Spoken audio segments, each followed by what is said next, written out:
아브라함의 축복 두 번째입니다. 코로나19 팬데믹이 전 세계를 덮쳤던 그 암울했던 시간들을 기억하시죠? 우리는 절망과 두려움 속에서 하루하루를 버텨야 했습니다. 언제 끝날지도 모르는 터널 같은 그런 시간들이었습니다. 그런데 사람들이 그 절망적인 현실을 버틸 수 있었던 것은 무엇 때문이었을까요? 바로 언젠가는 끝이 날 것이다. 다시 정상적인 삶으로 돌아갈 것이다. 이런 희망이 있었기 때문입니다.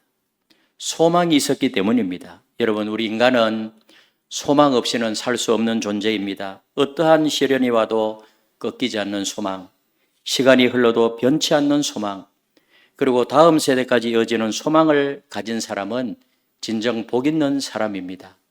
희망과 소망을 품고 살아가는 저와 여러분들이 되시기를 다시 한번 주님의 이름으로 축복합니다. 지난번에는 아브라함이 어떻게 하나님을 만나서 축복의 근원이 되었는지 살펴보았고요. 오늘은 아브라함이 평생 붙잡고 살았던 그 소망이 무엇인지, 그리고 그 소망이 어떻게 후손들에게 전해져서 오늘날까지 이어지고 있는지를 함께 나누겠습니다. 오늘 우리가 읽은 이 말씀, 아브라함이 평생 붙잡고 살았던 소망, 평생 붙잡고 살았던 희망은 과연 무엇이었을까요? 먼저 보이지 않는 것을 보는 그런 소망을 가지고 살았습니다. 오늘 8절에 보니 그렇게 말씀하고 있습니다. 8절을 다 같이 읽어보겠습니다. 시작. 내가 너와 네 후손에게 내가 그리워하는 이 땅 곧 가나안 온 땅을 주어 영원한 기업이 되게 하고. 여기까지. 하나님께서는 아브라함을 통해서 가나안 온 땅을 주어서 너를 통해서 영원한 기업으로 만들겠다. 하나님이 그렇게 약속하셨습니다. 약속의 땅은 사실은 아브라함의 관점에서는 영원한 소망이었습니다. 아브라함이 75세에 가나안 땅으로 이주해서 175세까지 살았으니까 무려 그 땅에서 몇 년을 살았죠? 100년을 살았어요. 100년. 그런데 그가 실제로 소유한 땅이 얼마나 될까요? 100년을 살면서 그가 소유한 땅은 아내 사라의 무덤을 위해서 헷 족속에게 은 400세겔을 주고 산 헤브론 묘지가 전부였어요. 아브라함은 천막을 치고 유목민으로 살았습니다. 텐트를 치고 옮겨 다니면서 100년 동안 그렇게 살았습니다. 당시에 가나안은 중기 청동기 시대의 이 건설의 붐이 일어나고 있었답니다. 곳곳에 견고한 성들이 세워지는 그런 대건설의 시대였습니다. 마치 오늘날 고층 아파트들이 연달아 올라가는 것 같은 부동산 붐이 일어나고 있었던 그런 시대. 만약에 여러분들이 서울에 가서 30년을 살면서 전세도 얻지 못하고 월세로만 살아간다면 어떨까요? 아마 좌절하고 포기하지 않았을까요? 하지만 아브라함은 달랐습니다. 100년을 그 땅에 살면서 하나님께서 이 땅을 너에게 기업으로 주리라. 너와 네 후손들에게 기업으로 주리라. 그 하나님의 약속의 말씀을 아브라함은 붙잡았습니다. 그것이 뭐예요? 아브라함에게 있어서 소망이었어요. 고대 그리스의 위대한 철학자 아리스토텔레스는 희망은 깨어있는 자의 꿈이다 이렇게 말했어요. 우리 같이 한번 읽어보겠습니다. 시작. 희망은 깨어있는 자의 꿈이다. 그리고 독일의 철학자 임마누엘 칸트는 희망이 없이는 심장 한 번 뛰는 것도 불가능하다. 그래서 우리는 늘 희망을 품고 소망을 품고 그렇게 살아야 함을 이야기하는 것이죠. 여러분, 아브라함은 현실에 안주하지 않고 하나님이 주신 꿈을 꾸며 그렇게 살아갔습니다. 소망은 단순한 감정이 아닙니다. 소망은 삶의 원동력이라는 사실을 믿으시기를 바랍니다. 소망이 있는 자는요, 불평하거나 원망하거나 좌절하지 않아요. 히브리서 기자는 이를 이렇게 증언합니다. 히브리서 11장 8절에서 10절에 보니 이렇게 말씀해요. 같이 읽도록 하겠습니다. 시작. 믿음으로 아브라함은 부르심을 받았을 때 순종하여 장래의 유업으로 받을 땅에 나아갈새 갈 바를 알지 못하고 나아갔으며 믿음으로 그가 이방의 땅에 있는 것 같이 약속의 땅에 거류하여 이는 그가 하나님이 계획하시고 지으실 터가 있는 성을 바랐음이라. 하나님의 약속의 말씀에 순종해서 그 땅에 나갈새 약속의 땅에 거류하여 성을 바랐으며, 여러분, 이 말씀을 통해서 우리는 중요한 영적인 원리를 발견할 수가 있습니다. 믿음의 사람은 하나님 나라의 이미와 아직 사이에서 살아가요. 여러분, 우리는요, 이미 하나님 나라가 시작되었어요. 예수님이 이 땅에 오심으로 인하여서, 그리고 십자가에서 죽으시고 부활하심으로 말미암아서 죄와 사망의 권세는 이미 깨어졌고 구원의 길은 이미 우리에게 열렸습니다. 아브라함에게 주신 약속도 이미 확정되었습니다. 그러나 하나님 나라의 완전한 실현은 아직도 이루어지지 않았어요. 아직. 그래서 already 이미와 not yet, 이미와 아직 사이에 우리는 살고 있어요. 이미 하나님 나라가 시작되었지만은 그럼에도 불구하고 시공간의 제약을 받고 또 육신의 질병도 있고 우리 삶을 살아갈 때 여러 가지 상처와 고통과 그런 어려움이 있는 것은 이미 하나님 나라 안에 백성으로 살고 있지만은 완성되지 않았기 때문에, 그 완성은 언제가 되죠?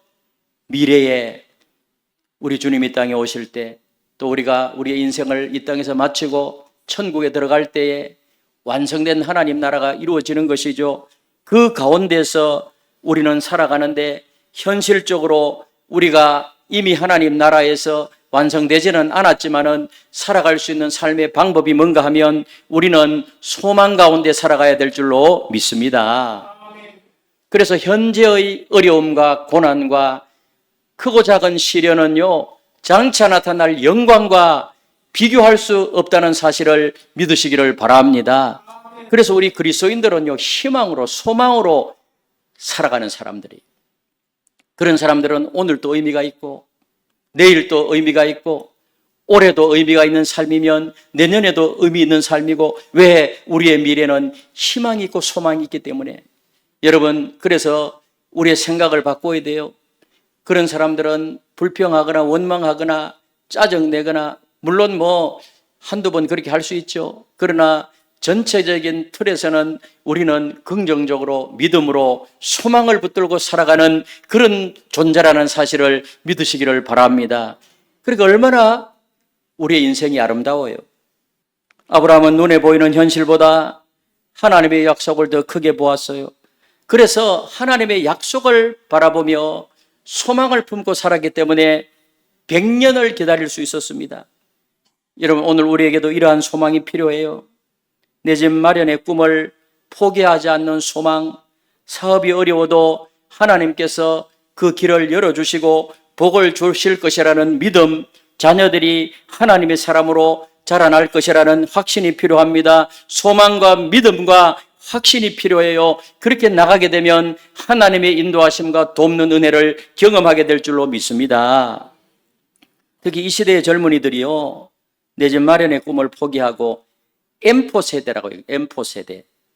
그런 M4 세대라고 불리는 현실에서 아브라함의 믿음을 본받아야 돼요. 이 M4 세대는요, 사회 경제적 압박으로 인해서 연애, 결혼, 출산 포기, 주택 구입, 인간관계, 희망, 수많은 것을 포기해야 하는 그런 청년 시대를 지칭하는 신조어예요.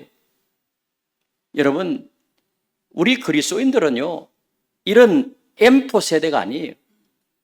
하나님의 약속은 세상의 경제 상황보다 크고 하나님의 계획은 우리의 한계보다 위대하다는 사실을 믿어야 될 줄로 믿습니다. 믿으시기를 주님의 이름으로 축복합니다.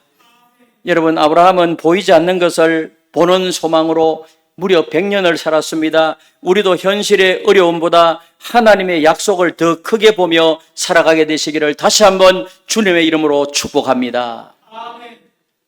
그리고 불가능을 가능케 하는 그런 소망을 가지고 살았어요. 아브라함은 불가능을 가능케 하는 소망. 오늘 6절에 보니 이렇게 말씀합니다. 우리 6절을 다 같이 읽도록 하겠습니다. 시작.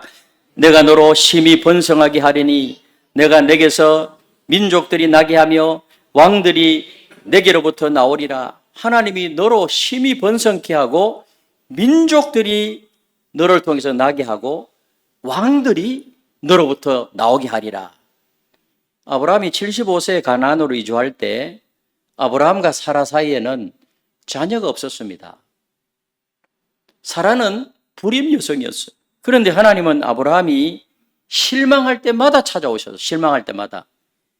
여러분, 우리 하나님은 우리가 좌절하고 고통하고 상처 입고 때로는 어떤 상황 속에서 너무나도 힘들어서 잠 못 이루지 못하고 이리 뒤척 저리 뒤척 너무나도 마음이 답답하고 힘들 때 그때 하나님은 찾아오신다는 사실을 믿으시기를 바랍니다. 찾아오시는 하나님, 엘리야가 고통 속에 있을 때 하나님이 찾아오셨잖아요. 그래서 치유하시고 만져주시고 회복시켜 주시는 하나님, 아브라함을 찾아가셨던 하나님, 실망할 때마다 찾아오시는 하나님, 그 하나님이 오늘 저와 여러분들이 믿는 하나님이심을 믿으시기를 바랍니다. 오늘도 찾아오시는 하나님, 그 하나님이 우리의 심령을 한번 만져주시면 답답한 것이 또 막혀 있는 것들이 뚫어지는 시원하게 되는 역사가 있게 되고요. 상처도 떠나가고 질병도 물러가고 내 부정적인 그런 마음도 다 물러가고 내 심령 속에 생수의 강이 흘러넘치는 그런 역사가 일어나게 될 줄로 믿습니다. 그래서 하나님은 어떤 하나님인가? 좋은 하나님이. 그래서 우리가 답답해서 갈 길을 알지 못할 때 사실 그런 상황이 많잖아요. 그때마다 하나님을 붙잡게 되면 그 길을 인도해 주시는 하나님. 그래서 우리는 절대로 포기하지 말아야 돼요. 물러서지 말아야 돼요. 하나님을 붙잡고 앞으로 믿음으로 전진하고 소망 가운데로 나가야 될 줄로 믿습니다. 그래서 어느 날 밤 하나님께서 아브라함을 찾아오셔가지고요, 장막 밖으로 불러내는 거예요. 5절에 보니까 그렇게 말해요. 5절. 우리 5절을 같이, 창세기 15장 5절을 같이 읽겠습니다. 시작. 그를 이끌고 밖으로 나가 이르시되 하늘을 우러러 뭇별을 셀 수 있나 보라. 또 그에게 이르시되 내 자손이 이와 같으리라. 여러분, 밤하늘에 떠 있는 별을 세어본 적이 있습니까?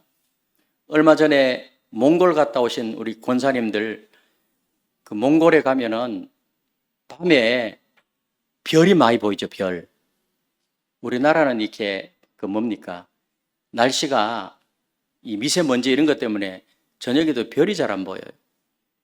밤하늘에 떠 있는 그런 맑은 날요, 별을 보면 별이 얼마나 많은지 몰라요. 본 적이 있어요? 육안으로 보이는 별만 해도 수천 개예요. 하지만 허블 우주 망원경으로 관측한 결과 우리 은하계에만 4천억 개의 별이 있다는 거예요. 우리 은하계. 그런데 관측 가능한 우주에는요, 약 200조 개의 은하가 존재한다는 거예요. 하나의 은하에 4천억 개의 별들이 있는데 관측 가능한 우주에 약 2조 개의 은하가 존재해요. 하나의 은하에 4천억 개의 별. 근데 하나님은 아브라함에게 너의 후손을 통해서 하늘의 별처럼 많게 하고 땅의 모래처럼 많게 하겠다. 여러분, 세계 해수욕장에 있는 모래수를 한번 다 세어봐요. 얼마나 많은가. 해운대에 있는 모래 숫자만 세라 해도 엄청 시간이 많이 걸릴 거예요. 그런 약속을 주는 거예요. 아브라함은 지금 어때요? 사라와 함께 아이를 놓지 못하는 상황. 아브라함은 이런 하나님의 말씀을 들었을 때 과거의 불임이라는 절망보다는 하나님이 주시는 미래의 희망을 선택했고 소망을 붙잡고 하나님의 약속을 붙잡았습니다. 그런 하나님의 약속을 붙잡으며 나가는데요, 기다림은 쉽지 않았어요. 한번 생각해 보세요. 지금 사라는 생리까지 끊어졌어요. 아브라함은 99세입니다. 상식적으로 불가능한 일이었습니다. 아브라함의 상황을 깊이 묵상해 보십시오. 99세의 아브라함과 89세의 사라에게 아이가 태어난다는 것은 단순한 의학적 기적을 넘어서는 일이었어요. 이미 다 끝난 거예요. 태의 문이 닫혔어요. 경수가 다 끊어졌습니다. 하나님의 창조적인 능력에 현현이 아니면 이건 불가능한 거예요. 로마서 4장 17절은 이를 이렇게 설명해요. 우리 한번 같이 읽겠습니다. 시작. 기록된 바 내가 너를 많은 민족의 조상으로 세웠다 하심과 같으니 그가 믿은 바 하나님은 죽은 자를 살리시며 없는 것을 있는 것 같이 부르시는 이시니라. 할렐루야. 하나님은 어떤 분이죠? 죽은 자를 살리시고 없는 것을 있는 것 같이 하시는 전능하신 하나님, 기적의 하나님, 하나님이 역사하시면 될 줄로 믿습니다. 그런데 이 소망을 누가 붙잡았다는 거예요? 기다리면서 참 힘들었지만은 아브라함과 사라는 그 소망을 붙들었다는 거예요. 여러분, 이 소망, 무에서 유를 창조하시는 하나님, 아브라함의 죽은 것 같은 몸에서 생명을 창조한다는 것은 태초에 무에서 천지를 창조하신 그 동일한 능력의 역사. 그래서 이 소망이 얼마나 중요한가. 1960년대에 마르틴 루터 킹 목사님을 여러분 기억하시죠? 흑인 목사님이에요. I have a dream. 나에게는 꿈이 있습니다. 나에게는 꿈이 있습니다. 저 때요, 백인들이 흑인 그 인종차별을 심하게 할 때, 그러면서 수많은 군중들을 모아놓고 나에게는 꿈이 있는데 백인과 흑인이 함께 손을 잡고 함께 일을 하고 함께 친구가 되고 그런 꿈이 있습니다. 그때 이 마르틴 루터 킹 목사님이 그런 이야기를 할 때요, 그건 불가능해 보였어요. 불가능해 보였어요. 동등한 대우를 받는다는 것이 그 당시의 입장에서는 이건 기적이에요, 기적. 하지만 그는 꿈을 포기하지 않았어요. 그가 비록 암살을 당했지만은 그 꿈은 계속 이어져서 우리가 잘 알고 있는 대로 2008년 버락 오바마라는 흑인 대통령이 탄생하게 된 것입니다. 여러분, 하나님이 주신 꿈은 결코 헛되지 않는다는 사실을 믿으시기를 바랍니다. 하나님이 부르시는 그날까지 우리는 꿈을 꾸고 소망 가운데 비전을 붙잡고 그렇게 나가면 우리 하나님 자녀 세대, 손자, 손녀 세대에 가서 100년 이후에 하나님의 그 놀라운 은혜, 약속의 말씀이 이루어지는 역사가 일어나게 될 줄로 믿습니다. 그런 소망으로 살아가야 돼요. 하나님은 아브라함에게 소망이라는 양식을 계속 공급하면서 인내하도록 훈련시켰습니다. 그래서 히브리서 11장 11절 12절에 보니까 이렇게 말씀합니다. 우리 같이 한번 읽어보도록 하겠습니다. 시작. 믿음으로 사라 자신도 나이가 많아 단산하였으나 잉태할 수 있는 힘을 얻었으니 이는 약속하신 이를 미쁘신 줄 알았습니다. 이러므로 죽은 자와 같은 한 사람으로 말미암아 하늘의 허다한 별과 또 해변의 무수한 모래와 같이 많은 후손이 생육하였느니라. 아멘. 여러분, 오늘날 우리에게도 이런 믿음이 필요해요. 여러분, 자녀가 없어도 하나님께서 복을 주실 것이라는 믿음이 필요하고요.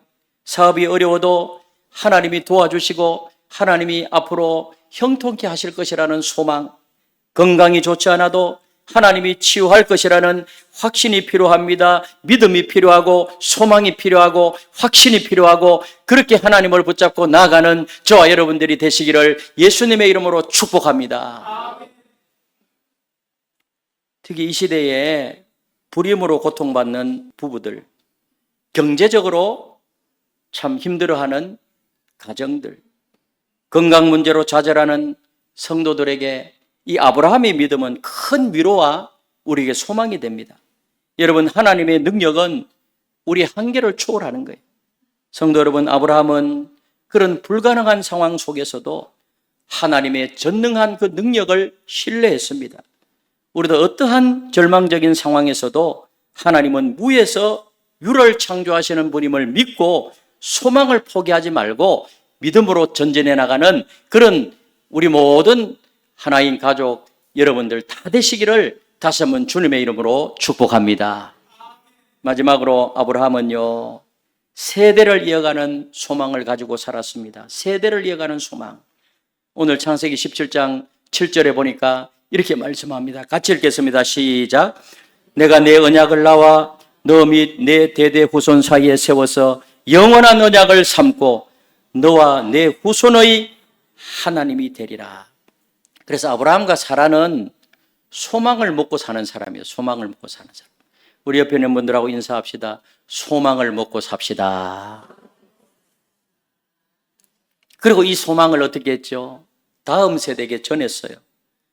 아브라함은 이삭에게 그저 단순한 재산을 물려준 것이 아니고 약속과 소망을 물려줘요. 약속과 소망. 그래서 하나님은 아브라함이 죽자마자 그 아들 이삭에게 복을 줘요. 창세기 25장 11절에 보니 이렇게 말씀합니다. 같이 읽겠습니다. 시작. 아브라함이 죽은 후에 하나님이 그의 아들 이삭에게 복을 주셨고, 할렐루야. 아브라함과 약속하고 아브라함과 언약한 그대로 뭐예요?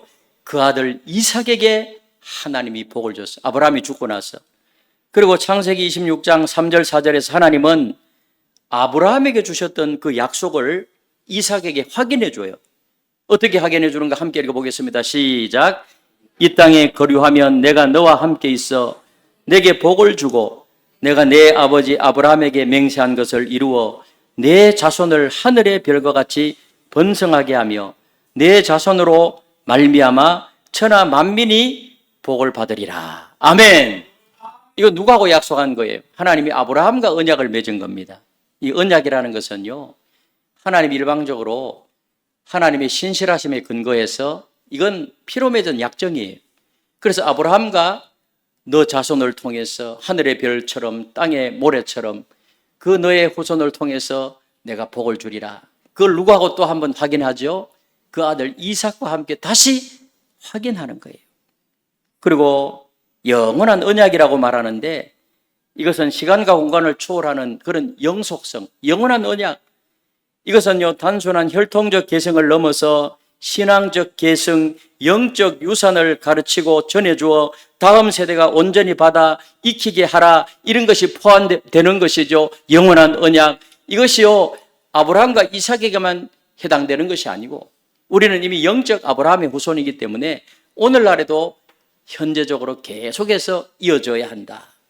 세대 계승의 실제. 그래서 아브라함과 이삭과 야곱과 그 다음에 야곱의 12아들이 12지파가 되고 그래서 이스라엘 민족이 이루어지게 되고 예수님을 통해서 예수님 안에 있는 자는 다 영적 아브라함의 후손이 되어서 우리가 축복받는 인생이요, 아브라함의 하나님, 이삭의 하나님, 야곱의 하나님, 12지파의 하나님은 예수님을 통해서 그 안에 있는 자가 영적 아브라함의 자녀이기 때문에 오늘 저와 여러분들도 축복의 후손이 된 줄로 믿습니다. 이것이 얼마나 큰 영원한 언약인지 알 수가 없어요. 그래서 이런 축복을 계승하라는 거예요. 세대 계승의 그 실제적 사례들이 많은데요, 언더우드 가문을 보면 우리 장로교 선교사 제일 먼저 우리나라 온 그 분이 1885년 호레이스 언더우드 원두 선교사님이에요. 그 언더우드 가문인데요, 이 선교사님은 이 땅에 와서 당시에 조선이 얼마나 열악해요. 조선을 위한 복음 전파라는 사명을 가지고 엘리트입니다. 그리고 그것을 후손에게 그 신앙을 계승합니다. 그리고 그 아들 언더우드 2세예요. 원한경이에요. 언더우드 2세는요, 연희대학, 연세대학 전신이죠. 연세대학이요, 언더우드 2세를 통해서 세워진 거예요. 연희대학이. 그 다음에 세브란스 병원은 알렌 선교사가 세브란스 병원을 세웠습니다. 그래서 연희대학교하고 이 세브란스 병원하고 합쳐가지고 뭐가 되었죠? 연세대학이 된 거예요. 그리고 손자 원일한 언더우드 3세입니다. 한국 교육 발전에 헌신하고요. 증손자가 누군가 하면은 언더우드 4세 원한광이에요. 1943년부터 현재 지금 생존해 계세요. 목사님으로 또 복음을 전했어요. 여러분, 언더우드 가문은요, 119년간 4대에 걸쳐서 아직도 진행형이에요. 우리 대한민국을 사랑하고 그리고 선교와 교육에 헌신하고 복음을 전하는 사명을 계승하고 연세대학교를 설립하고 한국 교육 발전에 기여를 하고 지금도 계속해서 아마 그 후손이 믿음으로 복음을 전하고 있을 겁니다. 이번에 중고등부 학생들이요, 서울에 갔습니다. 서울 연세대학교를 갔어요. 우리 영빈이 형제가 지금 거기서 박사학위 그 논문을 쓰고 있잖아요. 아직 논문 완성 못했죠. 그래서 쭉 이렇게 안내를 우리 학생들 했습니다. 그러면 거기 가면 언더우드 기념관이 있어요. 언더우드 선교사님 기념관이 있고, 그 다음에 양화진 선교사님 묘역에 갔다고요. 그 가면 언더우드 선교사님의 그 비석이 있어요. 자, 그 가문의 비석이 얼마나 큰 우리 한국에 영향을 끼쳤는가.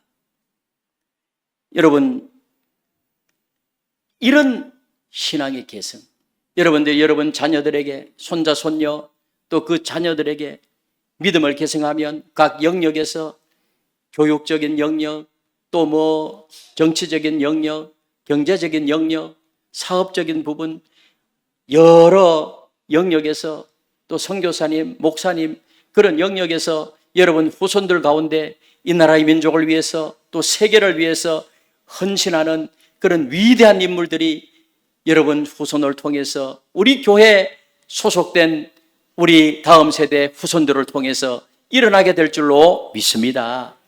이것이 얼마나 큰 위대한 비전의 일인가. 여러분, 아브라함의 가문은 더욱 놀라워요. 아브라함에서 이삭으로, 이삭에서 야곱으로, 야곱에서 12지파로 이어지는 축복의 흐름이요, 4,000년이 지난 지금도 계속되고 있어요. 신약시대에 와서 이 언약이요, 예수 그리스도를 통해서 모든 믿는 자들에게 확장되었는데, 갈라디아 3장 29절에 보니까 이렇게 증언해요. 같이 한번 읽어보겠습니다. 시작. 너희가 그리스도의 것이면 곧 아브라함의 후손이요 약속대로 유업을 이을 자니라. 여러분, 그리스도의 것이면 아브라함의 후손이요. 저와 여러분들은 그리스도의 것이 된 줄로 믿습니다. 예수님의 피값으로 사신 바 된 줄로 믿습니다. 그러면 뭐예요? 아브라함의 후손이 된 거예요. 약속대로 유업을 이을 자니라. 얼마나 축복된 삶을 우리가 살고 있는가 깨달아야 돼요. 그래서 우리가 이런 신앙의 유산을, 하나님의 약속을 물려주는 것 너무 중요해요. 그래서 거듭 말씀드리지만은 구체적으로요, 가정예배도 한 번씩 드리고, 가정에서 우리 젊은 세대는 우리 자녀들과 함께 가정예배 드리면서 함께 기도 제목도 나누고, 그래서 지금 제자훈련하고 있는 우리 3040 세대에서 목사님 이제 가정예배 드리려고 합니다. 얼마나 기쁜지 몰라요. 신앙 이야기를 하고요, 기도의 우선 섬김의 본을 보이고, 교회와 이웃을 섬기는 모습을 자녀들에게 보이고, 그리고 하나님 중심의 가치관을 심어주는 것이 얼마나 소중한가. 때로는 성공할 수도 있고 실패할 수도 있지만은, 그런 성공과 실패를 세상의 가치관으로 해석하지 말고 하나님 관점에서 해석을 해야 돼요. 하나님의 가치관을 심어줘야 돼요. 여러분, 아브라함은 받은 축복을 다음 세대에 전하는 세대 계승의 소망으로 살았습니다. 우리도 자녀들에게 물질뿐만 아니라 신앙의 유산을 남기는 부모가 되고 할아버지 할머니가 되시기를 주님의 이름으로 축복합니다. 사랑하는 성도 여러분, 우리는 아브라함이 평생 붙잡고 살았던 세 가지 소망을 살펴봤는데요, 보이지 않는 것을 보는 소망, 불가능을 가능케 하는 소망, 세대를 이어가는 소망, 받은 축복을 다음 세대에 전하는 이런 믿음, 얼마나 소중한지. 소망이 있는 가정은요, 그 가정은 계속해서 우리 하나님의 인도하심을 받게 되고요, 소망이 없는 교회는요 어떻게 되는지 아십니까? 쇠퇴하게 되는 거예요. 여러분, 아브라함의 모든 소망은 궁극적으로 예수 그리스도 안에서 완성되는데, 예수님께서 친히 이런 말씀을 했어요. 요한복음 8장 56절에 보니 이렇게 말씀해요. 굉장히 중요한 말씀이에요. 같이 읽겠습니다. 시작. 너희 조상 아브라함은 나의 때 볼 것을 즐거워하다가 보고, 자, 예수님이요, 너의 조상 아브라함은 나의 때 볼 것을 즐거워하다가 보고 기뻐하였느니라. 아브라함이 평생 바라보면서 기뻐했던 소망이 예수 그리스도였다는 거예요. 보지도 못했어요. 우리는 신약 시대를 살아가잖아요. 아브라함보다 훨씬 축복받은 인생을 지금 살아가고 있는 것입니다. 그러므로 예수 그리스도 안에서 아브라함의 영적 후손이 되었습니다. 여러분, 어려운 상황에 계신 분들이 있다면 아브라함을 기억하시기를 바랍니다. 하나님의 계획은 우리 생각보다 훨씬 크다는 그런 생각을 아시고요. 신앙의 일대를 살아가는 분들은요, 후손들에게 물려줄 신앙의 소망을 만들어 가십시오. 그 가정의 일대는 믿음 생활하기가 쉽지 않아요. 고난이 있어요. 그러나 귀해요. 왜? 선구자이기 때문에. 그런 것을 만들어 가야 돼요. 자녀를 둔 부모들은 자녀들이 축복을 먹고 소망을 먹고 자라도록 하는 후손이 되게 꼭 그렇게 인도해 가야 돼요. 100년 후에도 변하지 않을 소망, 1000년 후에도 계승된 소망을 오늘 여러분 가정에 세워가시고 우리 교회 다음 세대에게 세워가는 그런 놀라운 은혜가 우리 교회에 있게 되시기를 예수님의 이름으로 축원합니다.